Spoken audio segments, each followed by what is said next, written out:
역사 속에서, 특별히 이스라엘의 역사 안에서 하나님이 우리에게 많은 교훈을 주시는 달이 탄무주월이잖아요. 탄무주월 안에서 우리가 어떤 교훈을 얻기 원하시는가, 이제 그것에 대한 좀 질문이 많은 한 달이 됐으면 좋겠어요.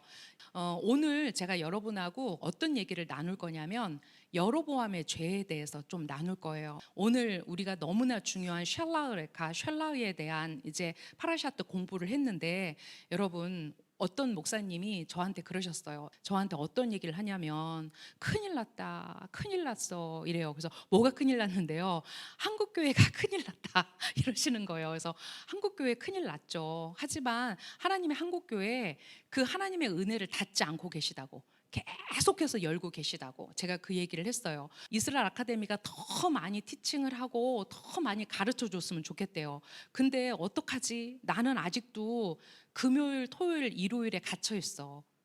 여전히. 그러시면서 하시는 얘기가, 내가 30년을 그렇게 가르쳤잖아. 내가 30년을 사람들을 그렇게 가르쳤는데 그것을 내 자신이 뒤집는다는 것이 너무너무 어렵다라는 거예요. 네, 너무너무 어렵다는 거예요. 그래서 큰일 난 것도 알고 지금 문제라는 것도 아는데 나 먼저 그것을 고칠 수 없는 게 사실은 더 큰 문제라고 그렇게 얘기를 하시더라고요. 여러분, 우리는 여로보암의 죄를 너무나 잘 알아요. 근데 이 여로보암의 죄가 그 여로보암의 죄냐? 아니요. 그것은 이 시대의 죄이기도 합니다. 우리가 열왕기상 12장 26절에서 33절을 읽어보면 그 여로보암의 죄를 성경은 기록하고 있죠. 자, 어떻게 기록하고 있냐면 이거는 이제 직역 성경이다 보니까 직역 이름으로 되어 있지만 제가 바꿔서 읽겠습니다. 여로보암이 자기 마음속으로 말하였다. 이제 이 왕국이 다윗의 집으로 돌아갈 것이다. 지금 통일 왕국에서 솔로몬 이후에 북왕국과 남왕국이 나뉘어졌고 각각 여로보암과 르호보암이 그 나라의 두 나라의 왕이 되었죠. 근데 항상 그 2인자의 자리는 늘 불안하기 마련이에요. 그래서 이제 사람들이 비록 10집 하나 되는 사람이 자기를 따라 나섰지만 그럼에도 불구하고 그들이 그 다윗의 집으로 올라갈까 봐 그의 마음은 늘 불안했어요. 만일 이 백성이 예루살렘에 있는 여호와의 집에 희생 제물을 드리려고 올라가면 이 백성의 마음이 그들의 주인인 예후다 왕 르호보암에게 돌아서서 그들이 나를 죽이고 예후다 왕 르호보암에게 돌아갈 것이다라고 생각했어요. 자, 그때 조언을 받았죠. 어떤 조언을 받았냐면 금송아지 2개를 만들라는 조언을 받았어요. 우리는 이미 금송아지의 범죄를 통해서 하나님이 이스라엘 백성을 어떻게 경고했는지를 알 수 있는데, 그가 이스라엘의 하나님을 망령되이 기만했다라는 거죠. 그리고 누군가의 조언을 받아 금송아지 2개를 만들었어요. 네, 예루살렘으로 올라가는 것이 너희에게 너무 멀다라고 말했어요. 미ツ라임 땅에서 너희를 올라오게 하신 내 하나님께서 여기 계신다. 네, 과거 그들의 조상들이 범했던 똑같은 범죄를 지금 여로보암이 범하고 있어요. 그가 하나는 베델에 두고 하나는 단에 두었다. 그러나 이 일이 죄가 되었으니 백성이 단까지 그 금송아지 하나 앞에 갔다. 그래서 지금도 이스라엘에 가면 텔단 국립공원이 있는데 그 텔단 국립공원이 5,000년의 역사를 가진 국립공원이거든요. 왜냐하면 바로 이 금송아지를 섬겼던 제단이 그 단에 지금도 고스란히 남아있기 때문이에요. 역사가 그것을 지금도 그대로 기록하고 있어요. 그리고 그가 산당을 만들고 레비 자손이 아닌 일반 백성 중에서 제사장을 임명하였다. 우리가 지금 성경을 그냥 읽지만 여로보암의 죄가 보이지 않습니까? 그는 하나님을 대신할 금송아지를 만들었고요.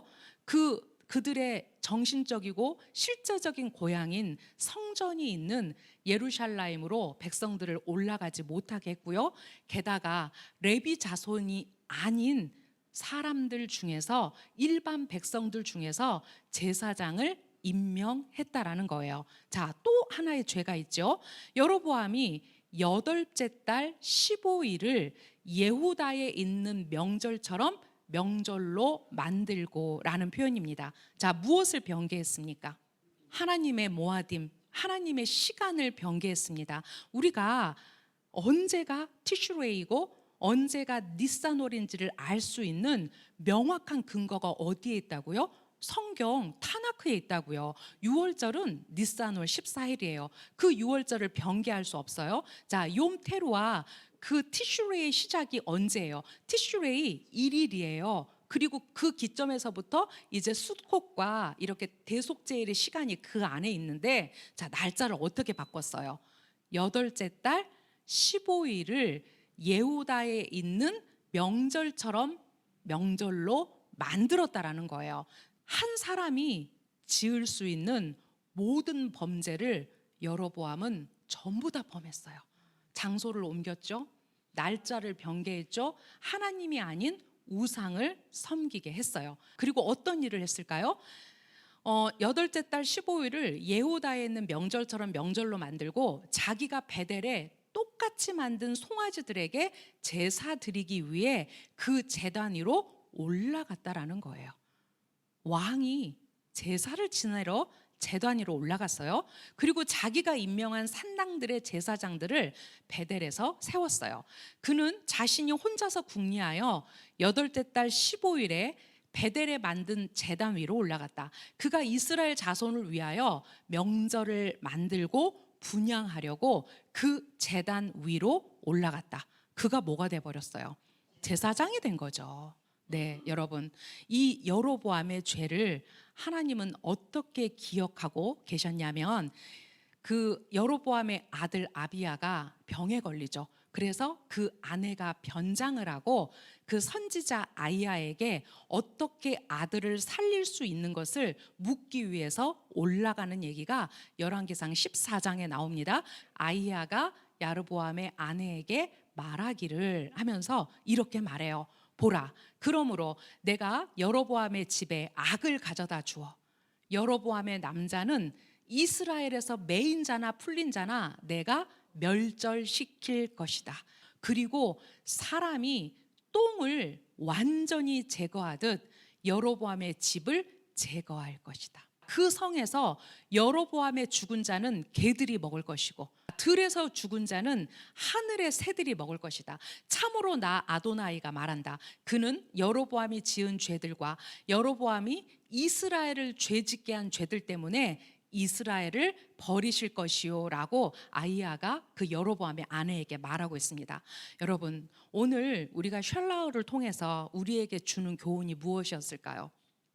지금 이 시대 가운데 우리가 어떻게 그 방향성을 잡고 우리가 어떻게 이스라엘과 설 것이며 이 전쟁이 길어지는 이 시간 가운데 우리는 어떻게 이 전쟁이 하나님의 전쟁인지를 정확하게 볼 수 있는 안목을 갖는 것, 그 역사를 어디에서 배우자? 바로 이스라엘의 역사에서 배우자. 자, 이것이 단순히 북왕국의 한 왕의 여로보암의 죄일까요? 이제 우리가 이것을 우리 자신에게 또 이 교회에게 한국 기독교에게 이것을 우리가 물어야 될 때인 것 같아요. 이제는 적당히 사람들 마음을 조금 만져주면서 아니 이제는 시간이 없어요. 제가 볼 때는 정말 이 메시아의 오시는 발걸음 소리가 이제 우리 귀에 더 크게 들리고 있는 시대를 살고 있다라는 거예요. 제가 월화 참여했던 집회에서 그 선지자라는 분이 그러더라고요. 이스라엘과 대한민국은 쌍둥이 나라다. 쌍둥이 나라다. 근데 이거는 우리가 처음 듣는 얘기 아니에요. 우리는 그동안 이 이야기를 많이 들어왔어요. 그리고 본인이 하나님께 이 대한민국의 사명을 받은 게 큐어래요. 치료하다. CURE. 그리고 우리가 원래 KOREA가 아니라 COREA잖아요. 그래서 큐어 코리아, 이것을 하나의 단어로 큐리아라고 만들었더라고요. 마지막 이스라엘을 치유하고 회복할 나라가 코리아라는 마음을 주셨대요. 그러니까 이분은 이스라엘을 잘 모르시는 분이에요. 그런데 그 마음을 받아서 한국에 와서 그거를 선포하고 계셨어요. 물론 그 자리에는 그래도 이스라엘을 그동안 기도했던 많은 분들, 또 이스라엘을 사랑하는 분들이 와서 그거를 정말 온 마음으로 받았어요. 저는 그랬어요. 어떻게 해요, 하나님? 어떻게 해요? 방법을 가르쳐 주세요. 우리에게 그 비전은 있습니다. 이제 우리가 어떻게 실제로 큐리아가 될 수 있을지, 어떻게 이스라엘을 치유하고 이스라엘과 함께 설 수 있는 나라가 될 수 있을지를 가르쳐 주세요. 저는 이제 그거를 숙제로 제가 가지고 왔어요, 여러분. 근데 이 여로보암의 죄가 실제로 이 한국 교회 안에서 이제 각성돼야 될 때가 되었다라는 거예요. 모든 성경에 북이스라엘의 왕들의 그 죽음 앞에 전부 다 이 말이 공통으로 붙고 있어요. 이스라엘을 죄짓게 한 느밧의 아들 여로보암의 죄들로부터 모든 날 동안 돌아서지 않았다. 하나님은 이 여로보암의 죄를 스토커일이시잖아요. 사랑하시는 것도 스토커처럼 사랑하시고 그 죄를 파헤치는 것도 스토커처럼 파헤치세요. 이렇게 말씀하셨어요. 내가 그 여로보암의 죄를 계속해서 기억할 것이고 그들은 그 여로보암의 죄 앞에서 그 죄를 돌이킬 자가 아무도 없었다라는 거예요. 이제 이것을 우리가 어떻게 해석할 것인가? 이제 정말로 자, 같은 죄가 반복되다. 여전히 같은 죄가 반복되고 있어요. 그 30년 목회 생활을 하신 목사님이 나 다 알아. 나 다 알아. 그런데 이거를 내가 어떻게 말해? 그 용기가 참 쉽지 않구나. 저는 이미 그 모든 걸 다 벗어던지고 나와버렸기 때문에 이제 무슨 말을 해도 두렵지 않으나, 그리고 내가 무슨 말을 해도 들어줄 여러분들이 계셔서 저는 너무 행복한 거고, 근데 이제 이 목소리를 이제 유튜브로 내야 되는구나. 이제 해야 되는구나. 이제는 더 이상 내가 이것을 지체한다면 이 또한 나의 죄가 되겠구나. 이런 생각이 드는 거예요. 350년 이제 유대인들의 개종의 역사가 시작됩니다. 우리가 4세기는 뭐라고 얘기를 하냐면 유대인들이 기독교 안에 교회로 들어가기 위해서 그들이 유대성을 어떻게 해야 했다? 포기해야 했다. 그들이 더 이상 유대인의 자격으로 유대인으로서 그들이 말하는 크리스텐덤, 크라이스트 앤 킹덤에 합쳐진 단어예요. 크리스텐덤 안으로 들어갈 수가 없었다. 자, 그것이 어떻게 더 구체화되냐면 이제 4세기 초에 기독교가 로마의 국교가 됐죠. 여러분이 모두 다 알고 있는 그 유명한 밀라노 칙령 들어보셨죠? 그리고 로마가 기독교를 이제 국교로 공인하는 과정이 바로 이 4세기의 이야기죠. 기독교가 로마의 국교가 되면서 구원받지 않은 많은 이방인들이 제도화된 교회 안으로 들어가기 시작했어요. 그래서 그들은 자신의 의지와 상관없이 그 크리스텐덤 안에서 태어나 보니 기독교인이 됐던 거예요. 이방 기독교는 전 세계의 유대교 전체 인구보다 훨씬 커졌고, 실제로 이 그림을 한번 보세요. 그 별이 그려져 있는, 다윗별이 그려져 있는 게 이제 메시아닉 커뮤니티를 말한다면, 이제 유대인의 커뮤니티를 말한다면 그 옆에 이제 십자가 그려진 더 큰 그룹이, 더 큰 단체, 크리스텐덤이 생겨나기 시작했다라는 거죠. 이제 유대인 전체 인구보다 훨씬 더 커졌고 완전히 이방화되었으며 유대인들을 패배한 경쟁자로 여겼다. 그들은 유대성을 유지하고 싶어하는 유대인 신자들을 이해하지 못했다. 너희가 유대인이기를 포기해야만 크리스텐덤의 신민이 될 수 있어. 이렇게 말했다라는 거예요. 자, 어떤 사람이 유대인이면서 동시에 메시아닉으로서의 정체성을 공식적으로 표현하는 것 자체가 불가능했었다라는 거예요. 유대인의 메시아를 받아들이기 원하는 유대인은 유대인을 포기하고 교회로 넘어가야 했다. 이것이 4세기 역사가 우리에게 말해주는 이제 크리스텐덤이 유대인들에게 자행했던 일종의 만행이죠. 자, 여기에 앞장섰던 사람이 있어요. 바로 그가 누구냐면 여러분도 알고 있는 콘스탄티누스예요. 콘스탄티누스가 이제 그 밀라노 칙령 이후에 많은 주교들을 서포트하고 그들의 이론들을 이제 공식화하기 시작했어요. 근데 그 안에서 신학적인 차이가 드러나기 시작했어요. 자, 가장 대표적인 게 뭐냐면 바로 유월절을 지키는 문제였어요. 어떤 사람들은 여전히 니산월 14일에 유대인의 전통을 따라서 유월절을 지켰고요. 아니야, 그것은 유대인들을 근절하려고 했기 때문에 그것은 유대인들의 명절이지 우리 크리스텐덤하고는 아무런 관련이 없는 유월절이야, 이렇게 말하는, 또 그것뿐만이 아니라 이제 하나님을 신학적으로 해석해야 되죠. 하나님의 존재, 하나님의 현존을, 그 철학을 빌어서 주교들이 하나님의 존재를 이제 말하기 시작하면서, 특히 예수와 그분은 누구신가? 신이신가? 아니면 그분이 사람인가? 이런 여러 가지 이런 신학적인 이제 차이들로 인해서 그들이 분열됐어요. 그러자 one nation의 뭐를 꿈꿨던 one kingdom, 그리고 one kingdom 안에 뭐를 꿈꿨던 one religion을 꿈꿨던, 왜냐하면 한 나라를 운영하는데 한 개의 종교가 있을 때 그거는 어마어마한 힘이 되거든요. 그래서 이제 콘스탄티누스가 그것을 막기 위해서 325년 300명의 주교를 니케아에 부르게 됩니다. 자, 그리고 이제 여기에서 새로운 관행, 이제 공식적으로 유대교와 분리되는 이런 것들을 이제 만들어내는데, 바로 첫 번째 노력이 뭐였냐면 예수와의 부활을 새로운 성스러운 부활절의 날짜로 정하는 거였다는 거예요. 여로보암의 죄와 다를 바가 없어요.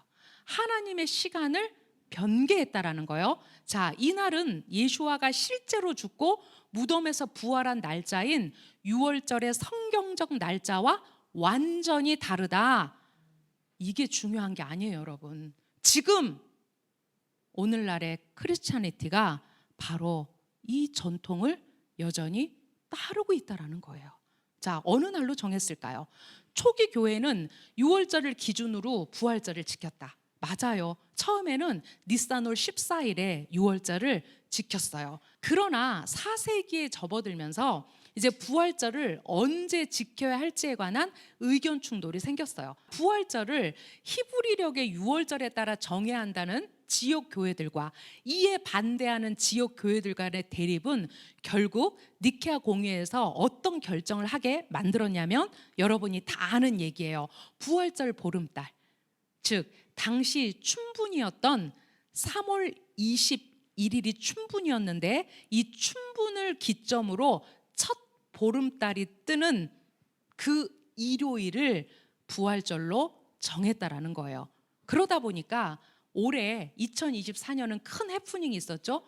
왜냐하면 아달월이 2달이 있다 보니까 유월절이 다른 때보다 한 달이 뒤로 밀렸어요. 근데 이 니케아 공의에서 결정된 이 기준을 따라 부활절을 지켜야 했기 때문에 일반 기독교는 언제 부활절을 지켰는지 아세요? 3월 말에 부활절을 지켰어요. 아직 예수와께서 십자가에서 돌아가시지도 않았는데 어떤 사람을 데려다가 부활을 시켰는지는 모르겠으나 이렇게 해프닝이 일어났다라는 거예요. 작년까지 참 재미있는 건 부활절과 유월절이요, 비슷하게 맞았어요. 근데 이렇게 아달월이 2번 있는, 뭐 19년 만에 한 번 돌아온다는데 올해는 정말 빠르게 아달월이 윤달로 있었죠. 이러다 보니까 해프닝이 일어나는 거예요. 날짜를 변개했는데 중요한 것은 무려 2000년 세월 속에 이 날짜를 고민하지 않고 지키고 있다라는 거예요. 그리고 이 부활절은 누구를 섬기는 거다? 결국은 이스터. 네, 오죽하면 그 풍요의 여신인 여신의 이름을 따서 부활절을 이스터라고 부를까요, 여러분? 그런데 이것을 예수와의 부활로 교회는 기념하고 있다라는 거예요. 여로보암의 죄가 여전히 콘스탄티누스에 의해서 이렇게 확정되었고, 루터의 종교개혁 이후에도 개신교는 여전히 이 흐름 안에 있다라는 거예요. 자, 부활절에 가장 거룩한 날에 관한 문제가 발생했을 때, 이게 니케아 공의회를 하고 나서 이제 콘스탄티누스가 주교들에게 이렇게 편지를 보내요. 이 기록물이 이제 남아 있는데 이렇게 보냈습니다. 자, 부활절에 가장 거룩한 날에 관한 문제가 발생했을 때 이 축제는 모든 사람이 모든 곳에서 같은 날에 기념하는 것이 적절하다는 것이 만장일치로 결정되었습니다. 어떻게 왕이 결정했는데 300명의 주교 중에 한 사람이라도 손을 들어서 저는 거기에 찬성할 수 없습니다 라고 말할 수 있었겠어요. 이 니케아 공의회를 주관했던 사람이 바로 콘스탄티누스 자신이었거든요. 자, 그리고 진실로 첫째로 우리가 이 가장 거룩한 엄숙함을 기념하는 데 있어서 유대인들의 관습을 따르는 것은 모든 사람에게 가장 합당하지 못한 일로 보였습니다. 그들은 더럽혀진 비열한 자들이고 사악한 범죄로 손을 더럽혔으며 그들의 정신은 맹목화되었습니다. 콘스탄티누스와 반유대주의 기초, 교회사의 아버지 유세비우스가 이 콘스탄틴의 생애 중에서 이 콘스탄틴의 이야기를 이렇게 기록하고 있습니다. 이렇게 말했다고 해요. 자, 우리가 유대의 풍습을 따르는 것은 무가치한 일로 보인다. 저 혐오스러운 유대인 무리들과 우리 사이에 같은 점이라고는 하나도 없게 만들자. 샬라의 말씀 민수기 15장 16절에 보면 이렇게 말씀하고 있어요. 한 토라와 한 법규가 너희와 함께 우거하는 나그네에게 있을 것이다. 분명히 한 토라, 한 법규라고 말씀하셨어요. 근데 콘스탄티누스가 뭘 결정했다고요? 저 혐오스러운 유대인 무리들과 우리 사이에 같은 점이라고는 하나도 없게 만들자. 그렇다면 어떤 한 토라가 있고 어떤 한 법규가 있을 것인가? 그들의 천박함으로부터 우리 자신을 빼내자. 그들의 관습과 친교를 맺음으로 인해 그대의 영혼이 더럽혀지지 않도록 끊임없이 기도하라. 우리 모두가 하나 되어 유대인들의 모든 행위에 참가하는 것을 피해야 한다. 그러면서 그 유월절 행사에 참여하는 많은 사람들을 어떻게 했을까요? 처단했죠. 스티브 몰츠라는 사람이 그의 책 교회가 길을 잃은 이유에서 이 부분을 이렇게 쓰고 있습니다. 그러므로 우리는 유대인들과 아무런 공통점을 갖지 말자. 자, 누가 이렇게 얘기했다고요? 콘스탄티누스가 이렇게 얘기했다고요? 자, 그렇다면 오늘날 우리가 보고 있는 안타까운 반유대주의 상황과 그들에 대한 많은 후속 법안의 핵심 사상 중 하나를 바로 이 말이 요약하고 있다는 거예요. 그러므로 우리는 유대인들과 아무런 공통점도 갖지 말자. 자, 그러면 우리가 믿고 있는 하나님은 누구실까? 우리가 믿고 있는 그 메시아 예수와는 누구신가? 더 나아가 유대인에 의해서, 유대인을 위해서 유대인들에게 쓴 이 성경은 누구의 것인가? 아무런 공통점이 없다면 우리는 지금 어떤 하나님을 믿고, 우리는 어떤 예수와를 믿고, 우리는 지금 우리가 읽고 있는 성경은 과연 무엇인가? 교회는 길을 잃었다. 어떤 공통점도 갖기를 원하지 않는다면, 아무런 공통점도 갖기를 원하지 않는다면 스티브 몰츠의 말처럼 교회는 길을 잃었다. 이제 이 길을 잃어버린 이 교회 가운데 우리가 어떻게 해야 될 것인가? 콘스탄티누스는 그의 어머니 헬레나를 통해 기독교 교회를 위해 이스라엘 땅을 주장하기 시작했다. 자, 헬레나는 여러 차례 이스라엘을 방문했죠. 특별히 326년에서 327년까지 이스라엘을 방문하는 동안 그녀는 예수와의 생애에서 주요 사건들이 어디에서 일어났는지를 확인했어요. 그리고 그것을 확인하면 그 자리에 그의 아들은 교회를 세웠어요. 이스라엘에 가면 반드시 사람들이 나 여기에 가봤어 하는 두 장소가 있어요. 첫 번째 장소 어디일까요? 비아돌로로사를 따라서 올라가다 보면 맨 끝에 있죠. 성묘교회. 예수와께서 십자가에서 이 자리에 십자가가 세워졌고 이 자리에서 돌아가셨다. 예수와의 그 십자가 사건을 기념해서 헬레나 여사님에 의해서 세워진 바로 성묘교회. 너무 멀리 찍어서 보이지 않는데 저기 앞쪽으로 보면 작은 문이 하나 있어요. 원래 이 문은 이렇게 작지 않았어요. 벽돌로 막았죠. 여기는 어딜까요? 우리가 베들레헴에 가면 볼 수 있는 예수 탄생 교회예요. 그래서 예수 탄생 교회에 들어갈 때는 겸손하게 들어가야 된다고 그래서 말을 타고 들어오지 못하도록 했기 때문에 문이 저렇게 작아졌거든요. 제가 키가 작잖아요. 근데 저도 숙이고 들어가야 될 만큼 문이 작아요. 근데 이 이스라엘 땅에 대한 그들의 주권을 행사하기 위해서 바로 이스라엘 땅을 그들이 이렇게 자기들 마음대로 그런 기독교의 유적들을 세워놨다라는 거예요. 유감스럽게도 저는 이스라엘 가면 성묘교회를 가지 않아요. 또 베들레헴에 가면 사실은 예수 탄생교회를 가지 않아요. 왜냐하면 이곳에 가면 귀신의 소굴이에요. 콘스탄티누스는 그 땅을 더럽혔어요. 여러분, 이제 그 콘스탄티누스의 그 공의회를 기반으로 그 이후에 이루어진 공의회의 내용들을 제가 소개할게요. 안디옥 공의회 신앙 신조 1항의 이야기입니다. 만약 이 결의 후에 감히 유대인들처럼 유월절을 준수하려는 자가 있다면 그가 주교건 장로건 부제건 간에 공의의 판사들은 그들을 교회로부터 파면시키고 저주할 것이다. 공의회는 그자들의 지위를 박탈할 뿐만 아니라 감히 그자들과 연락을 취하려는 자들의 지위까지도 모두 박탈할 것이다. 그 나비 효과는 점점점 커지기 시작하죠. 이제 그 당시에 실제로 많은 사람들이 그 메시아닉의 전통 안에서 함께 예배했어요. 근데 이제 이것을 법령화하고 그들의 지위를 박탈하면서까지 더 이상 니산월 14일에 유월절을 지키는 것이 그들에게 불가능해지기 시작했고 이것을 신조 1항으로 만들면서 제재하기 시작했다라는 거예요.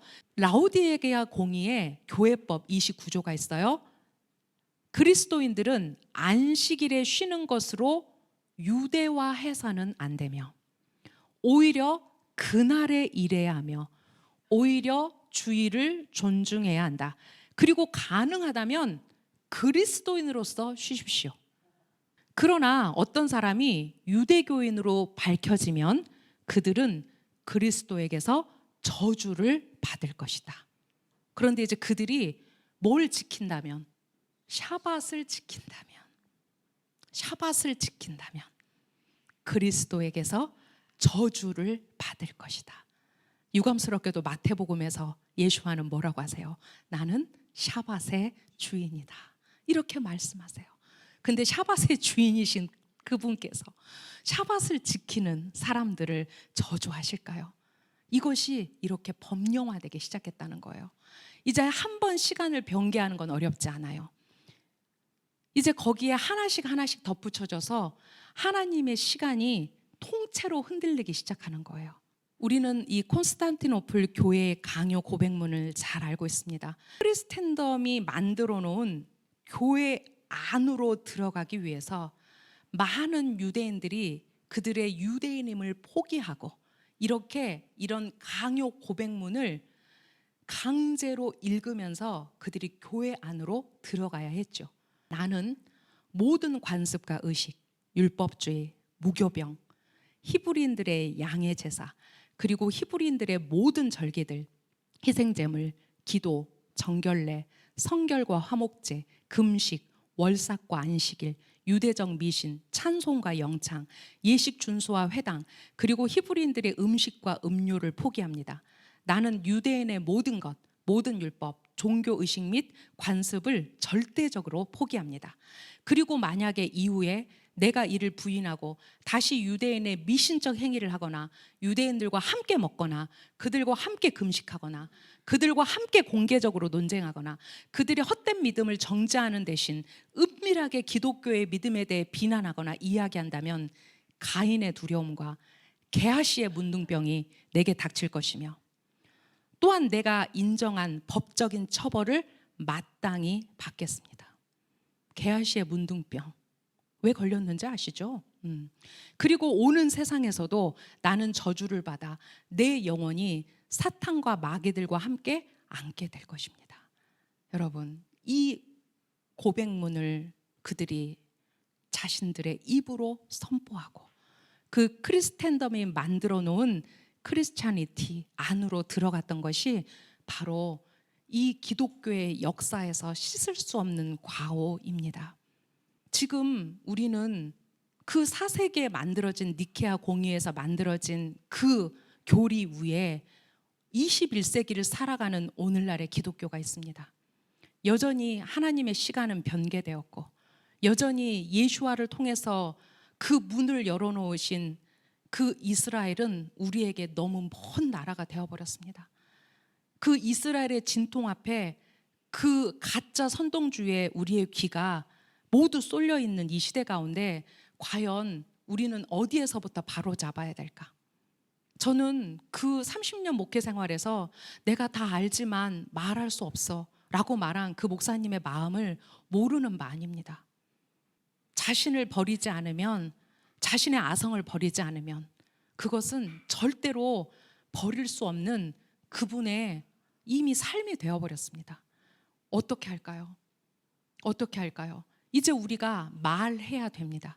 이제 예수와는 분명히 그 하나님의 시간의 질서에 맞춰서 오실 것이고, 여전히 이 많은 크리스찬리티들이 이 기독교 안에서 그들은 여전히 눈 가리고 귀 막고 그 목이 뻣뻣하게 곧은 상태에서 그 말도 안 되는 이 변개된 하나님의 시간을 지키고 있는데, 도대체 우리가 어떻게 해야 될까요? 아는 사람이 먼저 그것을 깨고 나오지 않으면 누구도 깨고 나올 수 없습니다. 여러분, 주일 예배에서 이 샤밧의 시간으로 오기까지 얼마나 힘드셨어요? 우리 안에 뿌리 깊게 이 콘스탄틴의 저주가 걸려 있어요. 네, 이 여로보암의 저주가 걸려 있어요, 여러분. 이제 우리가 선택해야 될 때예요. 5784년 정말 이 날렛의 문이 활짝 열려 있어요. 이제 5785년 우리는 이 세계의 이 격동 안에서 우리가 어떻게 하나님의 질서를 볼 수 있을지, 여러분 이제 입을 열어 말해야 돼요. 이제 아니면 아니다라고 말할 수 있어야 해요. 우리가 스스로 이 콘스탄티누스의 저주를 끊지 않으면, 우리가 여로보암의 저주를 끊지 않으면, 하나님께서 여로보암에게 뭐라고 말씀하셨던 것, 내가 똥을 치우듯이 치워버리겠다고 하셨어요. 너무나 많은 시간을 주셨어요. 근데 우리는 여전히 여기가 좋사오니 하고 있어요. 자, 이런 조잡한 고백들이 이제 점점점 광신에 가까운 극단적인 형태로 공인화돼요.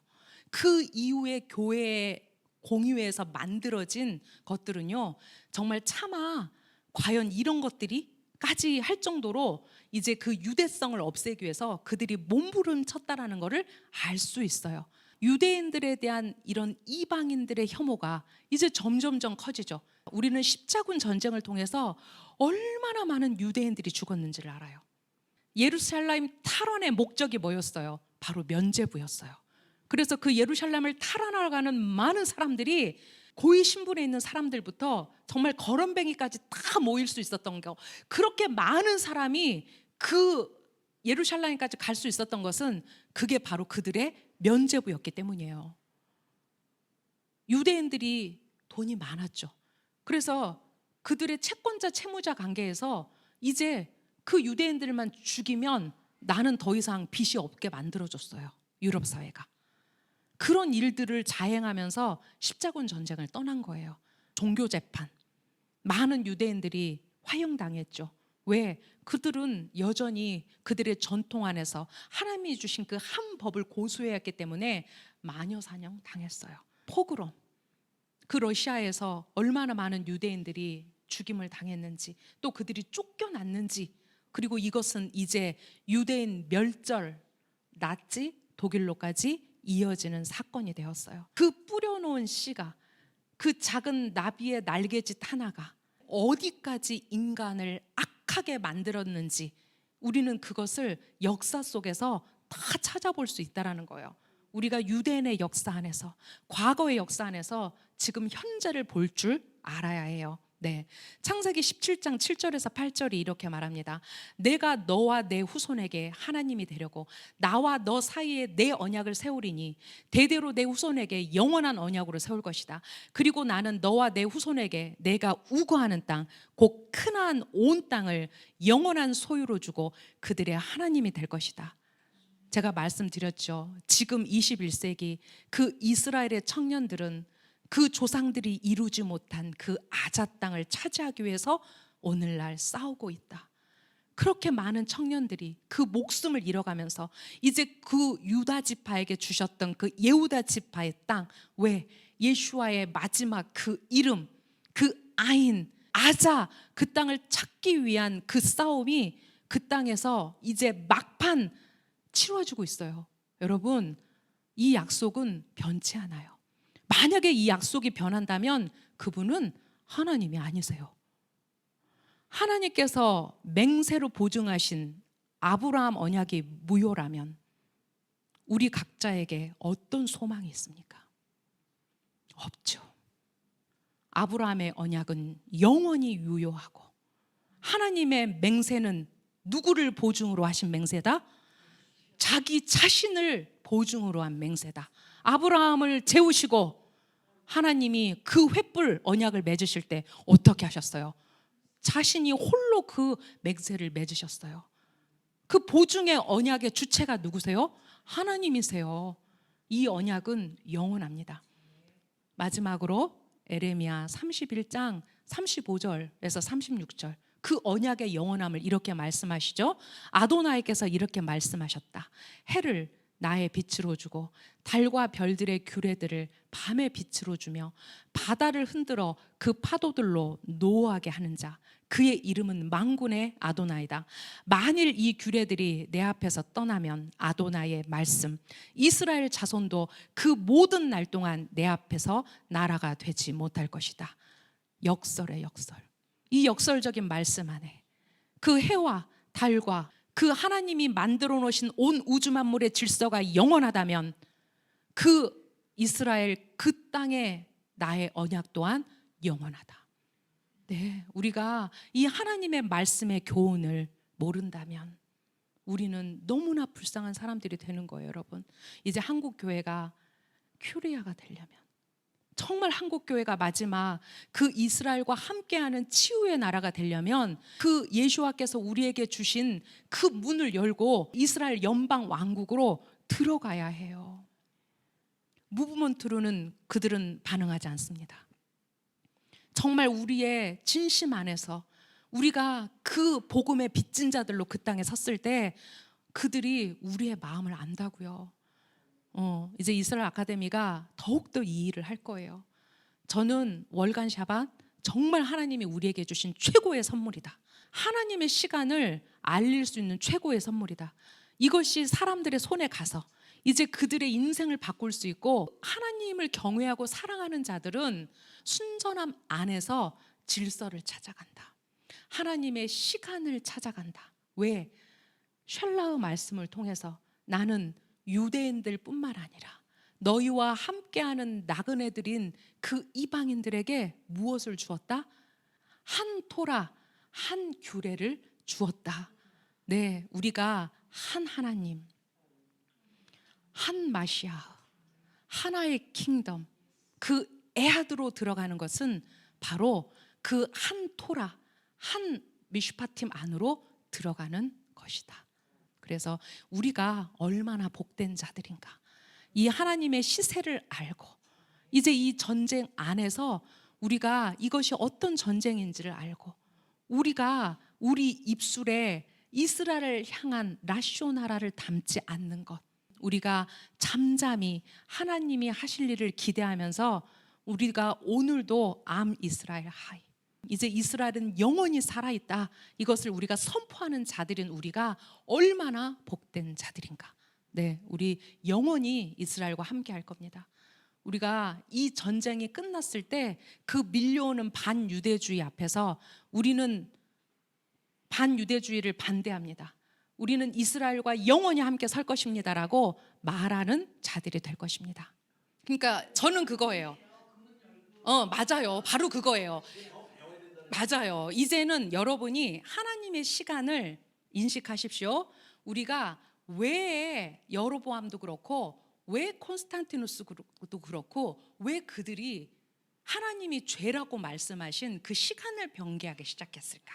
이제 우리가 그 시간에 정렬하면 이제 그때부터 하나하나 배울 수 있다는 거예요. 근데 시간에 정렬하지 않은 상태에서 어떤 거를 가르쳐 줘도 그것은 지금 기준이 빠져 있죠. 제가 그랬잖아요. 샤밧이 기준입니다. 네, 여기서부터 시작합시다. 맞습니다. 맞습니다. 그래서 그런 분들한테 월간 샤밧을 선물하세요. 그냥 읽건 안 읽건 일단은 책꽂이에 꽂아놨다가도 언젠가 그 사람이 그거를 읽을 수 있다면 그게 그 사람 안에 정말 그 하나님의 영의 씨가 있다면 그게 보이기 시작할 거예요. 그래서 우리가 말로 하는 것, 근데 이제 이 종이가 가지고 있는 또 그 힘이 있거든요. 그래서 우리가 이제 열심히 이제 이 일에 우리는 매진을 할 거고 우리는 열심히 복음을 전합시다. 열심히 전합시다. 하나님이 분명히 우리에게 보상하실 거예요. 물론 우리가 보상을 받기 위해서 그런 건 아니잖아요. 하지만 내가 지금 이 하나님의 시간 안에서 이 시간에 우리가 있다는 것 자체가 우리의 복입니다, 여러분. 네, 기도하고 마치겠습니다. 이스라엘 하나님 감사합니다. 하나님, 대한민국이 이제 그 이스라엘과 서로 마주보고 1948년에 하나님께서 두 나라를 세우셨습니다. 하나님, 그렇다면 이제 이 대한민국이 이스라엘이 마지막 이 진통을 겪는 이 시간 속에서 그 대한민국이 감당해야 될 일이 무엇입니까? 하나님, 그 6.25 전쟁이 있을 때 그 군목으로 왔던 한 랍비가 그랬습니다. 나는 반유대주의도 없고 이스라엘 사람이 한 명도 없는 이 나라를 정말 너무나 놀랍게 경험했다라고 말한 기록이 있다고 우리 호밤님이 보내주신 것을 보고 제가 정말 한편으로 감사했습니다. 하나님, 이제 대한민국이 그런 나라가 되게 해주십시오. 이제 마지막 그 이스라엘을 위해 이스라엘과 함께 이스라엘의 편에서 설 수 있는 반유대주의가 없는 그런 나라가 되게 해주십시오. 그래서 이스라엘을 치유하고 형제로 보듬어 안을 수 있는 아버지 그런 나라가 되게 해주십시오. 그렇게 하실 이스라엘 하나님을 찬양합니다. 베셈 예슈아 하마시아 아멘.